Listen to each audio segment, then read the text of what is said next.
Isang batang lalaki ang nagising sa dagat sa isang nakakatakot na tanawin. Isang hena ang lumitaw mula sa loob ng bangka.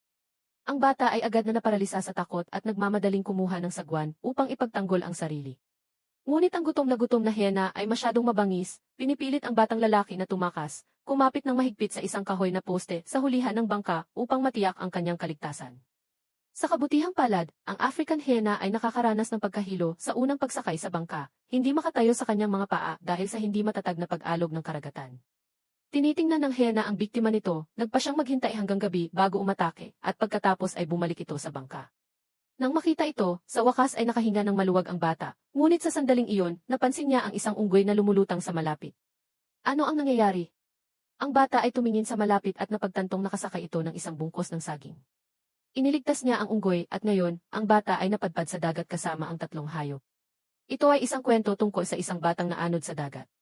Ngunit kapag talagang naunawaan mo ito, hindi lang ito isang survival movie, ito ay isang nakakapangilabot na kwento ng katatakutan. At ang lahat ay nagsisimula sa batang lalaki, si P. Patel. Siya ay orihinal na nasa isang barko kasama ang kanyang pamilya ng tatlo na nandayuhan sa Canada. Ngunit isang gabi, habang dumadaan ang barko sa pinakamalalim na bahagi ng karagatan, nagising si P ng malakas na ingay habang patuloy na natutulog ang kanyang pamilya. Nagtataka, pumunta siya sa kubyerta upang suriin, ngunit nakita niya ang barko na hinahampas ng mga alon at nasa bingit ng pagtaob. Nakahanap si P ng isang crew sa malapit at tinanong kung ano ang nangyayari. Bago siya makakuha ng sagot, itinulak siya sa isang lifeboat. Bago pa makapag-react si P, isang zebra ang biglang tumalon pababa sa lifeboat. Sa isang kisap mata, ang maliit na bangka ay tinangay ng alon. Nang makabangon muli si P, nakita niyang lumubog na ang karamihan sa barko sa dagat. Sa pagkakataong iyon, may napansin siyang figura sa di kalayuan. Mabilis na inihagis ni P ang isang lifebuoy. Ngunit habang papalapit ang figura, isa pala itong tigre, Richard Parker. Tumalon si Richard sa maliit na bangka, at si P, sa takot, ay gumapang sa popa, kumapit sa isang kahoy na poste na nakaligtas sa gabi. Sa madaling araw, napansin niyang wala na si Richard, na humahantong sa eksena sa simula. Lingid sa kaalaman ni P, hindi umalis si Richard. Pagsapit ng gabi, ang hyena ay ganap na umangkop sa dagat at ang pagkahilo nito ay humupa. Hindi maabot si P, ibinaling nito ang atensyon sa sugatang zebra. Umuunga si P bilang protesta, ngunit walang kapangyarihang pigilan ang brutal na eksena, nakakatakot lamang na manood. Upang maiwasang mapatay ng hyena, muling umatras si P sa popa, na nakaligtas sa isa pang gabi. Nang sumunod na araw, si P, na pagod, ay hindi sinasadyang nahulog sa dagat.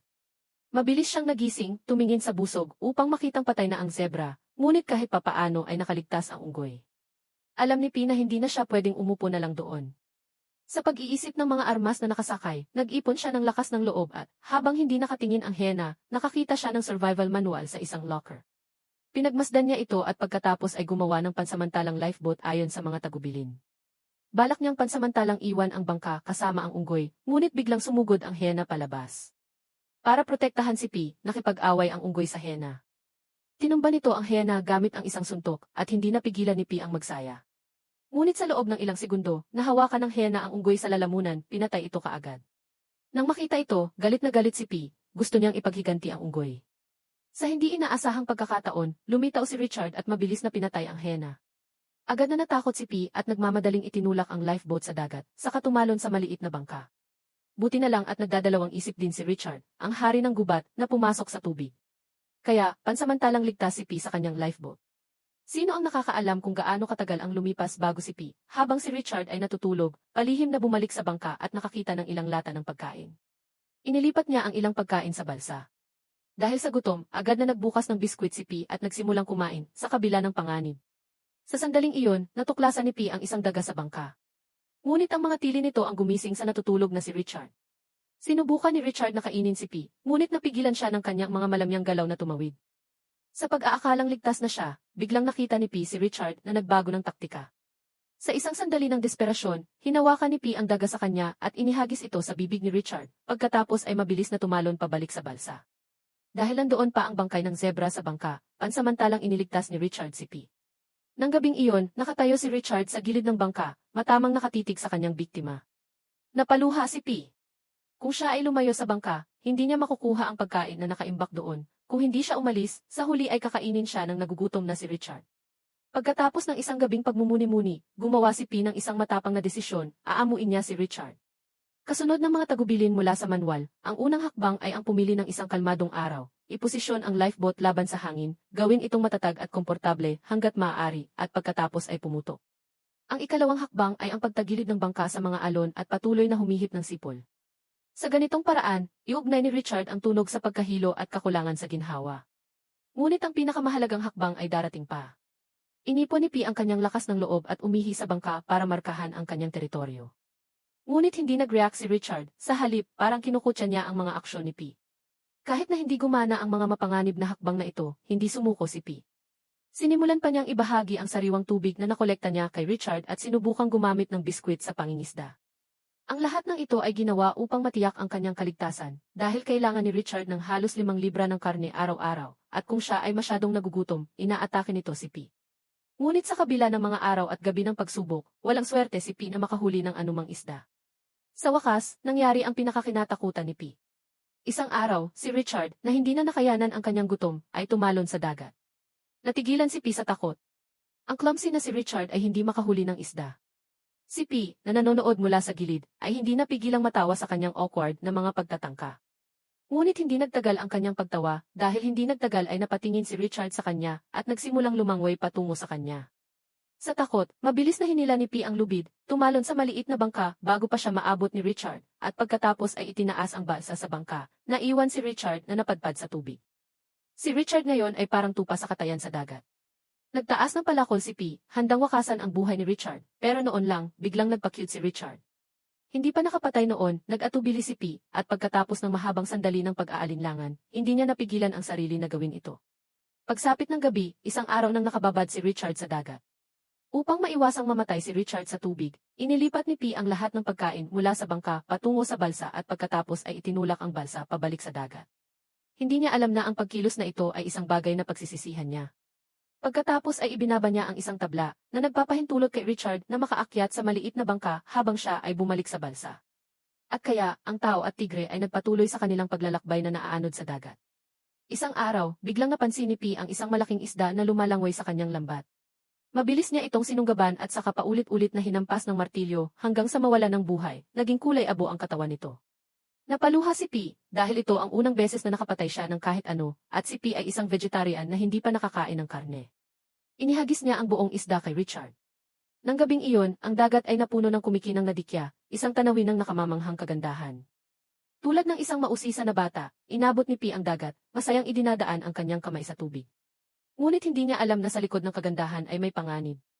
Isang balyena ang biglang bumagsak sa ibabaw. Ang napakalaking katawan nito ay nagdulot ng mga alon na nagpabaliktad sa buong balsa. Ang mga survival biscuit ni P ay nawala lahat sa dagat. Pinagsisisihan niyang inilipat ang lahat ng pagkain sa balsa, ngunit huli na ang lahat. Ang gutom ay isang nakakatakot na bagay, maaari nitong ganap na baguhin ang isang tao. Nilakasan ni P ang kanyang loob, sumakay sa maliit na bangka, at si Richard, sa pag-aakalang dumating na ang kanyang pagkain, ay naghanda sa pag-atake. Ngunit pagkatapos, isang maliit na isda ang biglang sumampal kay P sa mukha. Habang ang tao at tigre ay parehong pansamantalang natigilan, isang napakalaking grupo ng mga isda ang lumitaw, na lumilipad patungo sa kanila. Sa sandaling iyon, biglang tumalon ang isang tuna sa bangka. Habang naghahanda si Richard na kainin ito, alam ni P na hindi siya maaaring magpakita ng kahinaan. Kumuha siya ng stick at itinutok sa bibig ni Richard. Nagulat sa mabangis na tindig ni P, napaatras si Richard at masunuring kinain ang mas maliliit na isda na dumaong sa bangka.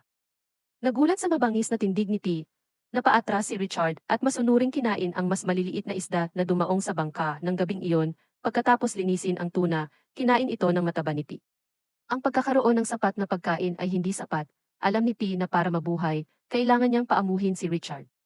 Kaya, matapang siyang sumakay sa maliit na bangka at sinimulan niyang sanayin si Richard gamit ang stick. Sigaw lang ni P at talagang masunurin si Richard na parang kuting. Pagkatapos ay kinuha ni P ang isang piraso ng isda mula sa kanyang bag at inalok ito kay Richard kasama ang stick. Laking gulat niya nang matapos itong kainin, si Richard, na parang alagang hayop ay sumenyas pa. Nang makita ito, hinagis ni P ang isa pang piraso sa kanya. Tila matagumpay nang napaamo si Richard, ngunit hindi pa rin binigo ni P ang kanyang pagbabantay. Bumalik siya sa balsa. Maya-maya lang, may lumitaw na pod ng mga dolphin sa di kalayuan. Tuwang-tuwa si P dahil may nakikitang barko sa kabila ng mga dolphin. Mabilis siyang nagpaputok ng signal na sumiklab sa kalangitan, umaasang mapapansin ng barko. Ngunit sa kasamaang palad, pagkatapos magpaputok ng 10 flare, isa na lang ang natitira, at hindi napansin ng barko ang distress signal.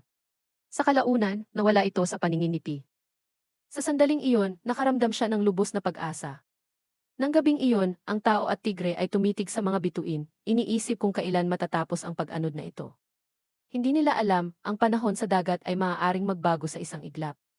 Ang dating maaliwalas na kalangitan ay naging bagyo, at ang maliit na bangka ay hinampas ng mga alon na nagbabantang tumaob anumang oras. Si P, ayaw sumuko, umungal sa galit sa langit. Nagsiksikan ang lalaki at tigre sa kabin ng bangka, umaasang mabilis na dumaan ang bagyo. Sino ang nakakaalam kung gaano ito tumagal, ngunit sa wakas, ang dagat ay kumalma. Ngunit ang dati nilang inimbak na pagkain ay naanod na. Pagkalipas ng isang buwan, si P ay isang anino ng kanyang dating sarili, at si Richard ay nasa bingit ng kamatayan. Si P ay desperado na uminom ng isang subo ng tubig dagat, ngunit hindi nito napawi ang kanyang uhaw. Nang makita ang nanghihinang si Richard sa harapan niya, ibinuhos ni P ang lahat ng natitirang tubig sa bibig ni Richard. Pagkatapos ay itinuring ito ni P na parang isang kasama, buong pagmamahal na hinawakan ito sa kanyang mga bisig. Napaluha si P sa pagkadismaya. Pagkatapos ng mahigit 100 araw na pag-aanod, hindi na sila makatagal pa. Ngunit nang magising si P, nalaman niyang naanod sila sa isang isla. Mabilis siyang umakyat sa pampang at, nang makita ang berdeng mga halaman sa harap niya, sinimulang kainin ito, hindi inaalagaan kung ito ay lason. Masyado lang siyang nagugutom. Pagkatapos mapuno ang kanyang tiyan, siya ay nagbakasakali pa sa isla. Nang lumabas siya sa kagubatan, natigilan si P. Ang isla ay puno ng mga meerkat, at sa paligid ng mga ito ay maraming mga pulang tubig. Ang pagod na si P ay tumalon, masayang lumalangoy sa paligid. Ang pakiramdam ng nakaligtas ay hindi kapanipaniwala, at si Richard ay mas nasasabik, ang isla ay isang walang katapusang buffet. Nakahanap si P ng lugar para itali ang kwintas na bigay sa kanya ng girlfriend niya. Sa maraming pagkain sa isla, naisipan niyang manatili doon. Ngunit isang nagbabantang panganib ang mabilis na nagpabago sa isip ni P. Sa paglubog ng araw, ang mga meerkat ay tila nakaramdam ng panganib. Lahat ay umaakyat sa mga puno upang magtago, habang si Richard ay bumalik sa maliit na bangka. Noong una, hindi gaanong pinansin ni P at nagpatuloy sa pakikipaglaro sa maliliit na hayop. Ngunit sa kalagitnaan ng gabi, natuklasan niya na ang mga isda sa mga puol ay lumutang lahat sa ibabaw, patay. Sa mas malapit na pagsisiyasat, napagtanto niya na ang matamis at may inom na tubig mula sa araw ay naging lubhang kinakaing unti-unting asid pagsapit ng gabi. Pumita si P ng isang kumikinang na bulaklak at nang buksan niya ito, may nakita siyang ngipin ng tao sa loob. Napagtanto ni P na ang isla ay hindi ligtas para sa pangmatagalang tirahan at nakumpirma ang kanyang hinala. Pagtingin sa malayo, ang hugis ng isla ay kahawig ng isang nakahigang babae. Kinabukasan, nag-ipon si P ng maraming pagkain at tubig pagkatapos ay sumipol. Sa kanyang pagtataka, tumakbo talaga si Richard sa tunog. At kaya, ang tao at tigre ay nagsimulang muli sa kanilang paglalakbay. Matapos ang hindi mabilang na mga araw at gabi, sa wakas ay naanod si P sa pampang. Sa sobrang pagod ay hindi na siya makatayo. Ngunit si Richard ay tila nasa mas magandang anyo, kahit natamad na nag-inat bago tumungo sa gubat. Ngunit nang makarating sa gilid ng kagubatan, tumigil si Richard. Naisip ni P na baka lumingon si Richard para tingnan siya, para magpaalam kahit papaano. Ngunit hindi lumingon si Richard at nawala sa gubat. Nang tuluyang mailigtas si P, umiyak siya na parang bata. Pagkatapos ng 223 araw na magkasama, nagkaroon si P ng malalim na ugnayan kay Richard. Ngunit iniwan ni Richard ang kanyang buhay nang wala man lang paalam.